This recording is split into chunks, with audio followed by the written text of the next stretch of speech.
only place for everything Vikings. 6, 1, 2, Vikings. Welcome back to the 612 Vikings podcast. We are here, Dustin, your host, alongside Drew, our other host, and we're here to talk some Vikings football, especially some training camp, as we are just about halfway through, or a little over halfway through, public training camp for the fans and all that. Drew, how are we doing so far this week?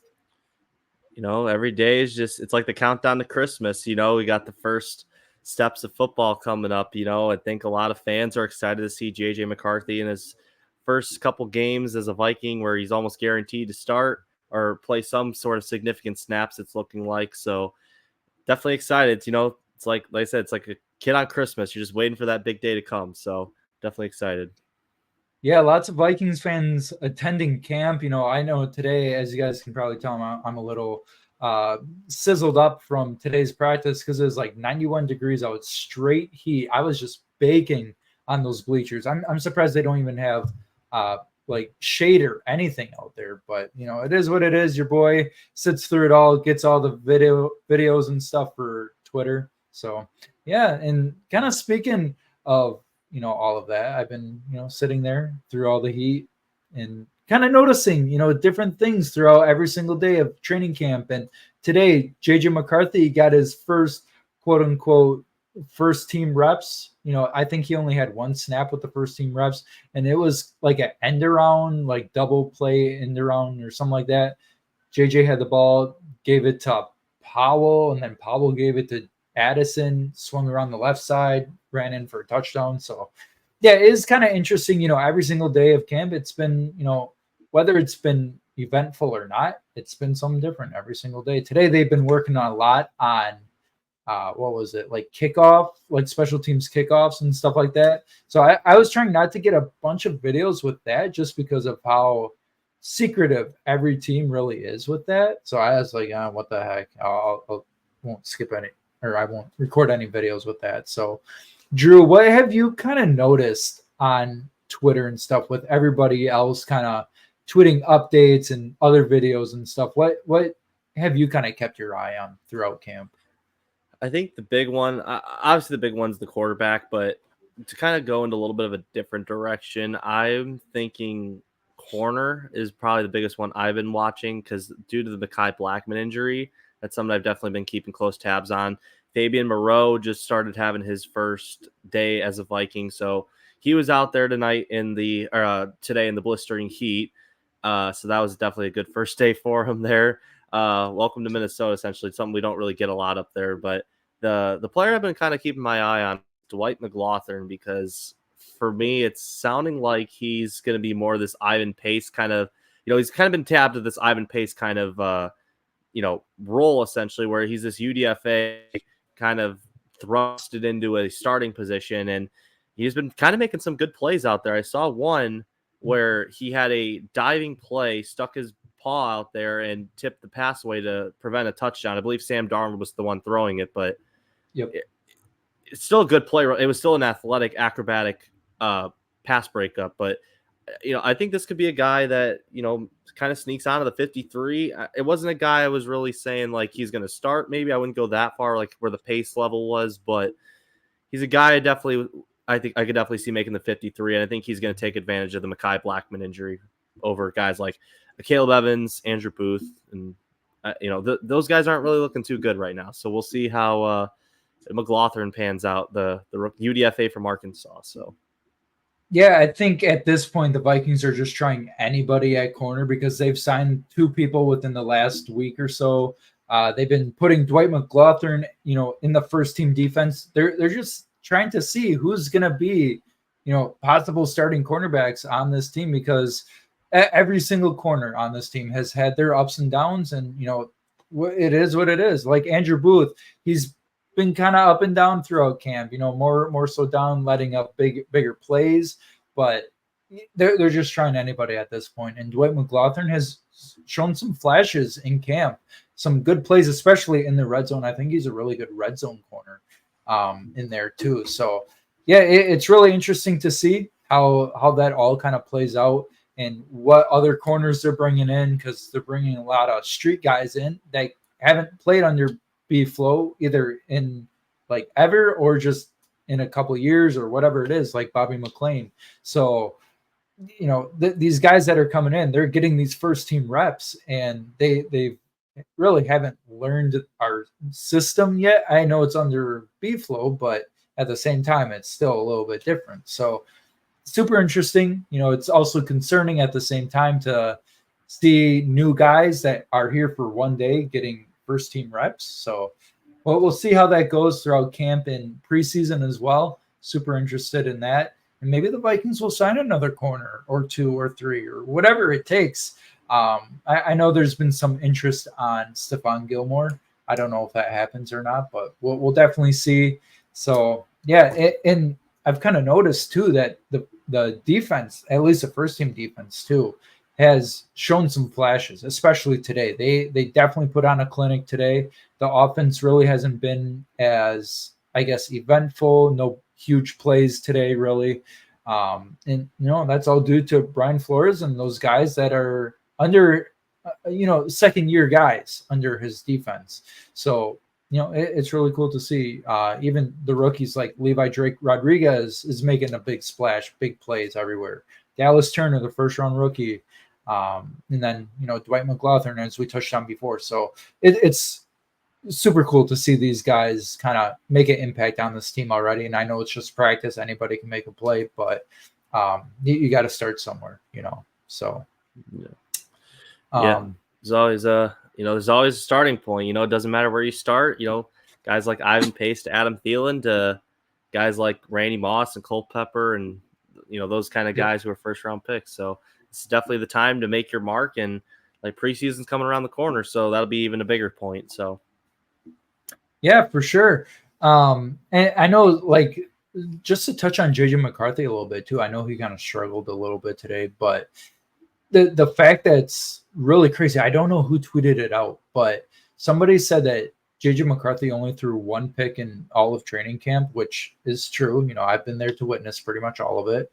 And all these other rookies are throwing like 5 to 10 to, whatever it is. And that's actually like super interesting because JJ has also thrown quite a few touchdowns as well. And that's all coming in the red zone. I think maybe one of them was a long play touchdown, but other than that, I think he can be a really good red zone guy, kind of make something happen, run around. He's been super accurate, thrown to his left as well. So I'm super excited to see JJ in the preseason just to kind of get that all to mesh together. And I know a lot of people are kind of nitpicking him, saying, oh, he keeps staring down the receivers. I don't know if people get that, A, this isn't a live game, obviously. He's not going to be staring down a receiver. And B, this is practice. He's looking to see where his reads are. Like, maybe this is how Kevin's coaching him, but Sam Darnold's been doing the same thing. He looks in one direction and just kind of reading like the hot route, basically. So all the clips that you've probably seen on Twitter of JJ McCarthy are like what's your opinion so far on him and versus Sam Darnold too? Yeah, I'm going to say so much for us being baited to get him because Bo Nix has been atrocious from what I've seen. So, but like I said, it's still training camp. Let's, the reality of it would be, pump the brakes a little bit. Let's actually see him play. And that's, the realistic aspect using my head, but the heart saying, we got to, this guy's going to be it. This guy's going to be it. But, we've seen guys before like Mahomes, he's a guy that really struggled in training camp. Everyone thought like, oh, this guy again, like, this guy's just going to be a nobody. And now he's Patrick Mahomes' household name. Everybody knows who he is. And we see guys like Zach Wilson. And if you want to throw Justin Fields in there, I know Justin Fields was a guy that had a really strong training camp too. And, those guys are both being traded in year 3 on their team. So it's a give and take. Sometimes it works out and, guys have good training camps. They move on and they're good in the NFL and they have a good season like Ivan Pace for the Vikings. So we'll see how these guys look in live action games. And I'll say this though. I think for sure if McCarthy plays well in the preseason, I think that's going to be the benchmark for him. I think we're kind of in more of a similar. Not that Sam Darnold is Tony Romo by any means, but I'm saying more where there's that quarterback controversy coming up into the season, possibly because Dak Prescott had played so well to start off, but with all the hype kind of surrounding him, it's kind of getting to that point, like who's going to start week one, because Kevin O'Connell just said in an interview that he's going to put the best guy out there who thinks he's going to win. But does winning mean short term? Like, is it going to be against the Giants, or does winning mean long term where we win for a Super Bowl? So it's a lot. You kind of have to see what he means by that. We'll find out soon. But it's kind of, I don't say it's nice, but it's kind of gets the fans refreshing. A little bit. Not refreshing per se. I would say more like just gives fans something to talk about, because I've kind of been saying like this is kind of a season where it's kind of a bridge year essentially, because if McCarthy's going to be on the bench, you're basically just kind of bridging it over into next year. Oh, we're losing Drew a little bit. We'll see if he comes back or not. This is amazing for the YouTube audience, by the way. If you guys are listening, you guys got to go head over to YouTube and check this out. Oh, Drew, you might have to re-say what you said, like the last 30 seconds. Oh, good. Yeah. So pretty much I was just saying that, we got to let these guys kind of play the game. Essentially, it's kind of it gives fans something to kind of talk about, essentially. So we'll see how it all goes. And a lot of, like I think I said earlier that, a lot of fans are a lot of experts, or if you want to say that, are kind of having us pick in the top 10, in a season that, I was saying that we really weren't expecting anything really to come of it. We're just kind of, if you want to say tanking for that top 10 pick to really build around him, which if we're sitting him, but if McCarthy's ready to go and he's ready to go week one, why not start him week one? But that's if you feel like he's absolutely ready though. And I think that's coming. And that's definitely been the thing that gets the fans talking and gets them something to look forward to. But what I don't want is, Sam Darnold to struggle and Viking fans are booing him out of the building, because I got that little bit of respect factor that,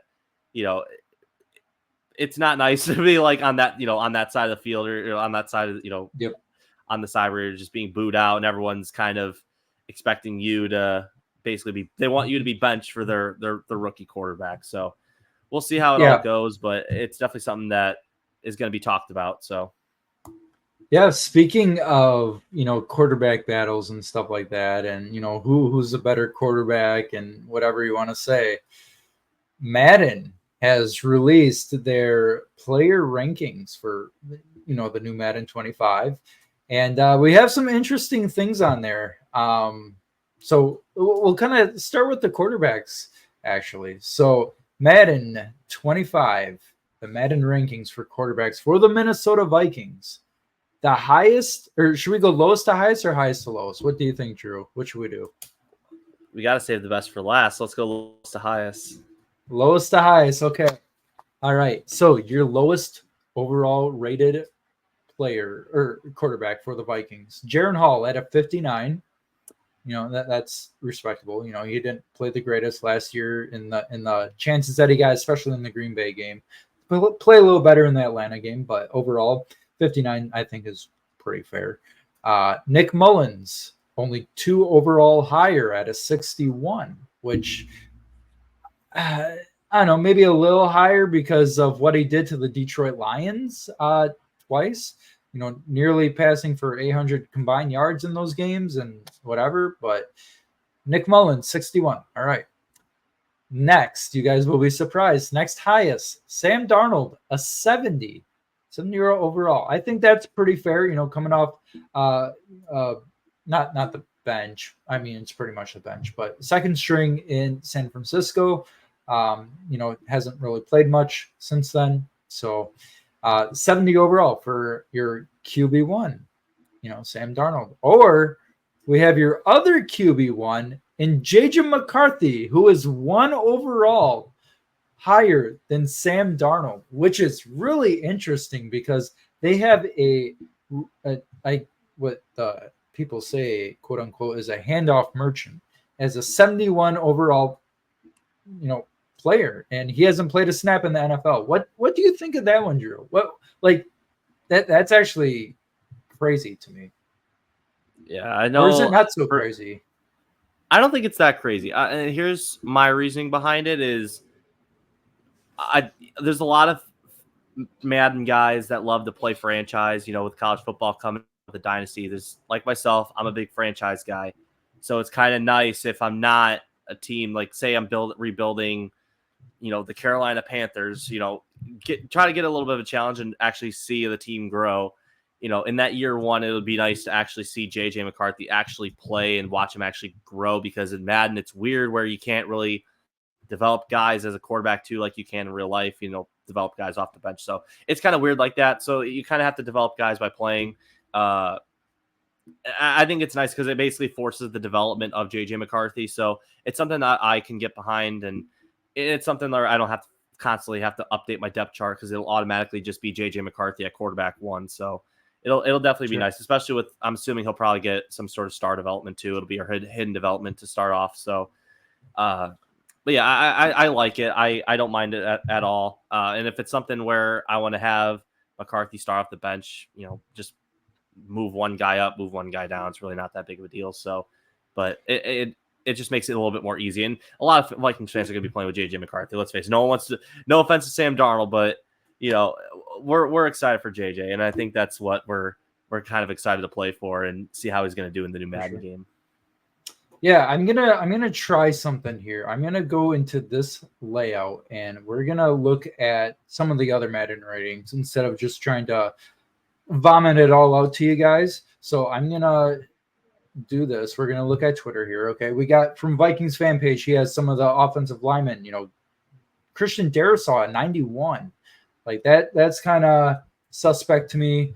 Brian O'Neill's at 85. I guess that's pretty serviceable for him.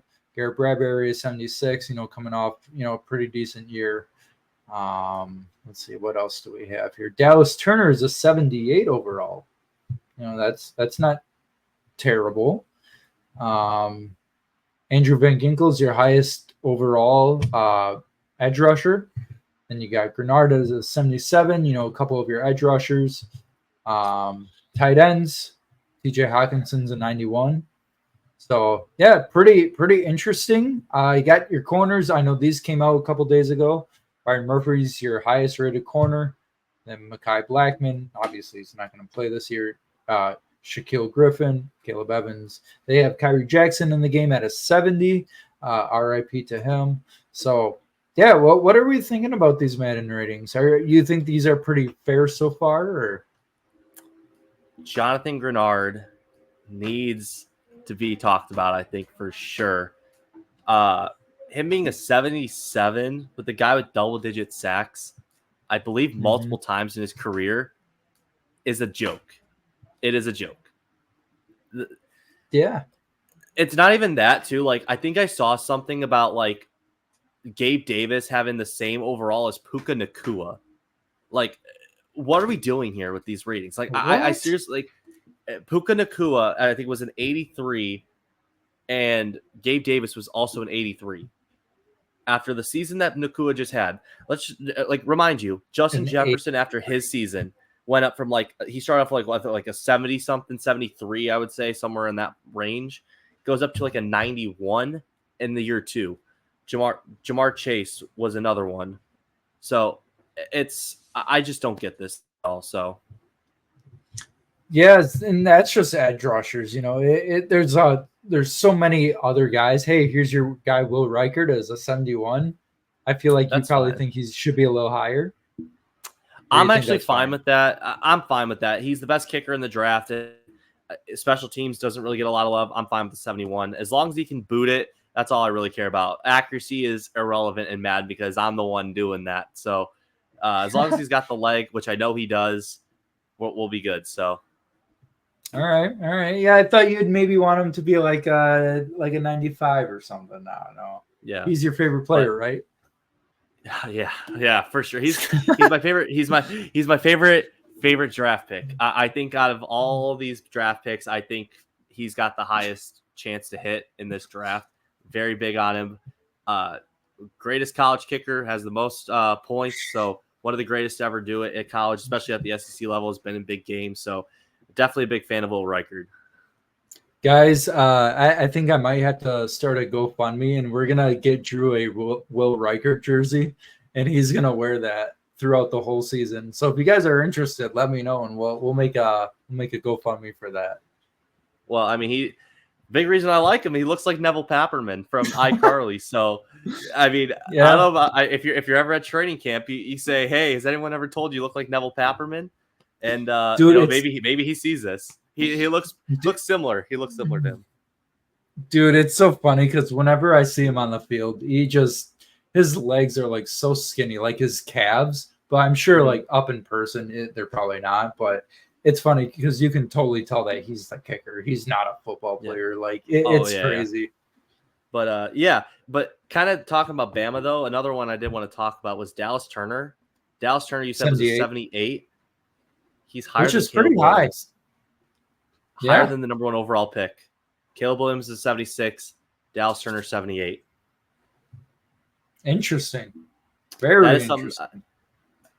Just and remind you, if you're not a big draft guy, you just kind of maybe you're a little bit of a casual fan. This guy was supposed to be a top 10 pick to the Atlanta Falcons, the team that Kirk Cousins goes to. They draft Michael Penix, his replacement. The Vikings draft their replacement from Kirk because of his departure, and then the Vikings land Dallas Turner in the pick that the Falcons were supposed to take him at 8. So it's weird how things come full circle, but the fact that he's definitely the best defensive player in this draft, and the fact that the Vikings traded up and a lot, they gave up a lot. Like let's be real, they gave him a lot, but to get from whatever they were at 22, 23 to get up to Jacksonville's pick and select them, it costed a lot. But winning is not cheap, and this guy is a dog. He's a guy he's a blur on the edge. So there's big speed, things that he's may not start off as an every down edge guy, but obviously that's what you can develop into. But guys like Von Miller, he was a guy that was a speed guy. He was drafted in the top 10, wasn't really good in the run game, developed that, and now he's a first ballot. In my opinion, should be a first ballot Hall of Famer when that time comes. So I do see a lot of shades of Von Miller when I see Dallas Turner. But we'll see how it goes.